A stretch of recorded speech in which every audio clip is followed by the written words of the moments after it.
Hello friends, welcome to my channel और review. Friends, जैसा कि मैंने कल आपको इन्फॉर्मेशन दी थी कि आपकी जो काउंसलिंग है ऑल इंडिया कोटा या स्टेट कोटा की काउंसलिंग वो थर्ड वीक ऑफ जुलाई से स्टार्ट हो सकती है। मैंने 15-20 दिन पहले भी ये इन्फॉर्मेशन आपको दे रखी थी। तो थर्ड वीक ऑफ जुलाई से ही स्टार्ट हो रही है। एमसीसी ने ऑल इंडिया कोटा और स्टेट कोटा दोनों का कंबाइंड और ऑल इंडिया का सेपरेट दोनों का आपका शेड्यूल दे रखा है। आप उसको देख सकते हैं एमसीसी की वेबसाइट पर। अब हम यहाँ पर ये जानने की कोशिश करें किस तरह से हमारी काउंसलिंग प्रोसीड होगी और किस तरह से आप लोग काउंसलिंग में अपीयर हो गए, क्योंकि यहाँ पे स्टेट कोटा और ऑल इंडिया कोटा के बीच में जो गैप है उसी के बीच में सारा गेम होता है और किस तरह से आपको मैनेज करना है ये ज़्यादा इम्पोर्टेंट है। अगर आप ऑल इंडिया कोटा की राउंड 1 की काउंसलिंग देखेंगे, ठीक है, पहले ऑल इंडिया कोटा का शेड्यूल हम देख लेते हैं। 18 ऑफ जुलाई से स्टार्ट हो रहा है और 7 ऑफ अगस्त 8 ऑफ अगस्त तक फर्स्ट राउंड कंप्लीट हो जा रहा है ओवरऑल, ठीक है। इसके बाद अगर आप राउंड 2 देखेंगे तो 9 ऑफ अगस्त से 11 ऑफ अगस्त से स्टार्ट हो रहा है और 30th ऑफ अगस्त या 1 सितंबर तक ये जाएगा राउंड 2। उसके बाद अगर आप देखेंगे राउंड 3 की काउंसलिंग 2 सितंबर से स्टार्ट है और 21 ऑफ सितंबर तक गई हुई है। इसके बाद हमारा जो स्ट्रे काउंसलिंग होता है वो है 20th ऑफ सितंबर से स्टार्ट है और 27th ऑफ सितंबर तक गई हुई है, ठीक है। तो ये टोटल 3rd ऑफ अक्टूबर तक पूरी काउंसलिंग आपकी कंप्लीट हो जाएगी। ऑल इंडिया कोटा की बात मैं कर रहा हूँ, ठीक है। अब ऑल इंडिया और स्टेट कोटा किस तरह से मैनेज हुआ है ये हम देख लेते हैं। फर्स्ट राउंड की शेड्यूल जो ऑल इंडिया कोटा का मैंने बनाया 21 ऑफ जुलाई से लेके 30th ऑफ जुलाई तक है, ठीक है। स्टेट कोटा की काउंसलिंग 30th ऑफ जुलाई से लेके 6 ऑफ अगस्त तक है। मैंने बोला था कि एक हफ्ते का गैप होगा इन काउंसलिंग के बीच में। और verification of join candidates means यहाँ पे अब वेरिफिकेशंस भी होता है कि कौन से कैंडिडेट्स ऑल इंडिया कोटा में ज्वाइंट हो चुके हैं और कौन से कैंडिडेट्स हैं जो स्टेट कोटा में ज्वाइन हो चुके हैं। उन कैंडिडेट्स को आगे काउंसलिंग में बार्ड किया जाता है। बार्ड का मतलब अगर आपने एक पर्टिकुलर टाइम होता है तब तक रिज़ाइन नहीं चूज़ किया या फिर तब तक आपने सीट को अपग्रेड नहीं चूज़ किया है तो आपको डिबार्ड किया जाएगा, ठीक है। अपग्रेडेशन का ऑप्शन होता है लेकिन अगर आपने चूज़ किया है तभी।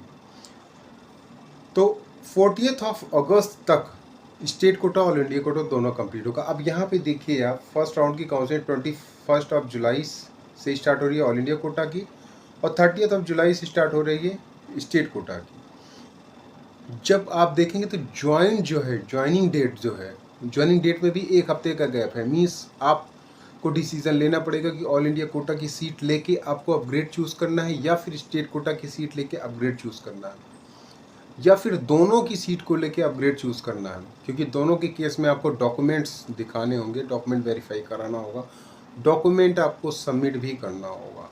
कहीं कहीं आपके डॉक्यूमेंट को सबमिट भी करते हैं, कहीं कहीं डॉक्यूमेंट सबमिट करके एक पर्ची दे देता है, उस पर्ची के थ्रू आप अपग्रेड चूज़ कर सकते हैं।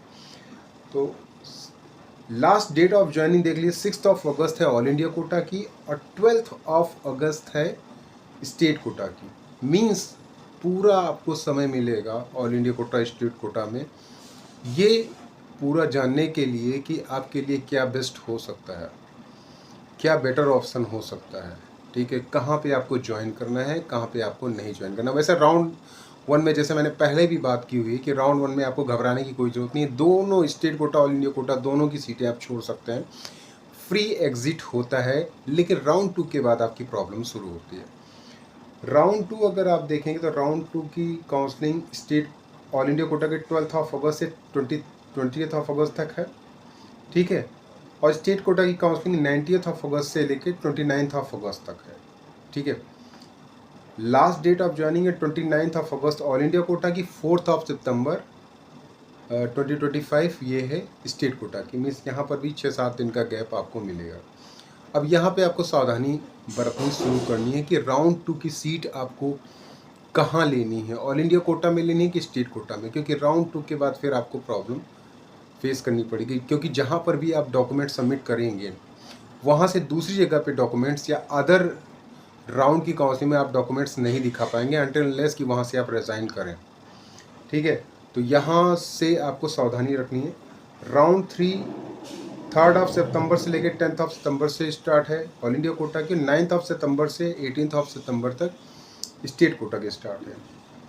तो ज्वाइनिंग है 18th of September all India Kota की और 23rd ऑफ सितंबर आपकी स्टेट कोटा की। यहाँ पर भी 6-7 दिन का गैप है।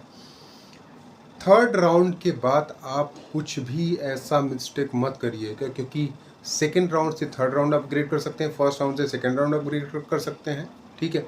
अपग्रेडेशन अलाउ है, लेकिन अगर आप 3rd राउंड के बाद कुछ भी गलती करते हैं या 3rd राउंड में सीटों को छोड़ देते हैं तो फिर आप फर्दर काउंसलिंग के लिए एलिजिबल नहीं होंगे, फिर आपकी सीट गई, ठीक है। तो 3rd राउंड में आपको इस तरह से काउंसलिंग करनी है सेकंड राउंड की चॉइस फिलिंग के बाद, कि आपको जो भी कॉलेज मिले उसको आपको 100% लेना ही लेना है, क्योंकि उसके बाद आपके पास कोई ऑप्शन नहीं रहेगा। क्योंकि ऑल इंडिया कोटा से भी आप डिबार्ड हो जाओगे, स्टेट कोटा से भी डिबार्ड हो जाओगे अगर 3rd राउंड की काउंसलिंग तक आप गए। उसके बाद फिर कहीं आपको चॉइसेस नहीं मिलेंगी, ठीक है। तो जो भी आपके लिए सहूलियत है वो फर्स्ट राउंड की काउंसलिंग तक है। सेकंड राउंड के बाद आपकी प्रॉब्लम शुरू होती है, ठीक है। सेकंड राउंड और 3rd राउंड में बिल्कुल कोताही मत करिएगा, केवल वही कॉलेज चूज़ करिएगा, चॉइसेस में डालिएगा जिनको कि आपको लगता है कि हाँ हमें मिल जाएगा तो हम ले लेंगे। अगर राउंड 4 में आपको स्ट्रे वैकेंसी राउंड में जाना है तो ये तीनों राउंड को आपको स्किप करना होगा। 2 तरह से कि आप स्किप कर सकते हैं, एक तो आपका सिलेक्शन ही ना हो किसी राउंड में, मीन्स रैंक ही इतनी मतलब बॉर्डर पे हो और सिलेक्शन ना हो, तब आप स्ट्रे काउंसलिंग में जाएंगे। तो यहाँ पे क्या होता है कि बहुत अच्छी सीटें भी मिल जाती हैं कभी कभी। बच्चों को क्या होता है कि उस रैंक पे आपको कोई नया जीएमसी भी नहीं मिलेगा फर्स्ट राउंड में, सेकंड राउंड में, 3rd राउंड में, लेकिन उसी रैंक पे आपको एम्स का पटना भी मिल सकता है स्टे वैकेंसी राउंड में। तो ये तो आपके लक पे डिपेंड करता है कि आप कैसे काउंसलिंग करते हैं, ये भी मैटर करता है किस तरह से आप, क्योंकि यहाँ पे आपको रिस्क लेके चलना होता है, रिस्क एंड रिवार्ड रेशियो यहाँ पे देखना होता है कि अगर हमने यहाँ पे ऑल इंडिया कोटा में एम्स के चक्कर में स्टेट कोटा की सीट छोड़ी, तो फिर हम अगर स्टे वैकेंसी राउंड में जाए तो ऑल इंडिया कोटा में अगर हमको वो इंस्टीट्यूट नहीं मिला तो कोई भी इंस्टीट्यूट मिल सकता है, तो उससे आपको कॉम्प्रोमाइज़ करना पड़ेगा। इस तरह का रिस्क रिवॉर्ड यहाँ पे चलता है। तो ये सारी चीज़ें कंसीडर करके स्टे वैकेंसी राउंड में अगर आप जाइएगा तो जाइएगा। 20th of September 22nd of सितंबर से लेके 26th ऑफ सितंबर तक ऑल इंडिया कोटा और 25th ऑफ सितंबर से लेकर 29th ऑफ सितंबर तक state quota. Last date of joining है 3rd ऑफ अक्टूबर आपका ऑल इंडिया कोटा और 3rd ऑफ अक्टूबर आपका state quota. Means stray vacancy round में same day all India quota state quota की ज्वाइनिंग हो जाएगी, क्योंकि उसके बाद कोई चांसेस अपग्रेड या कुछ भी होता ही नहीं, ना होगा ना आपको दिया जाएगा। तो इसीलिए ये दोनों काउंसलिंग एक साथ हो जाएगी। कमेंसमेंट ऑफ जो सेमेस्टर हो जाएगा वो आपका 1st ऑफ सितंबर से आपका क्लासेस शुरू हो जाएंगी।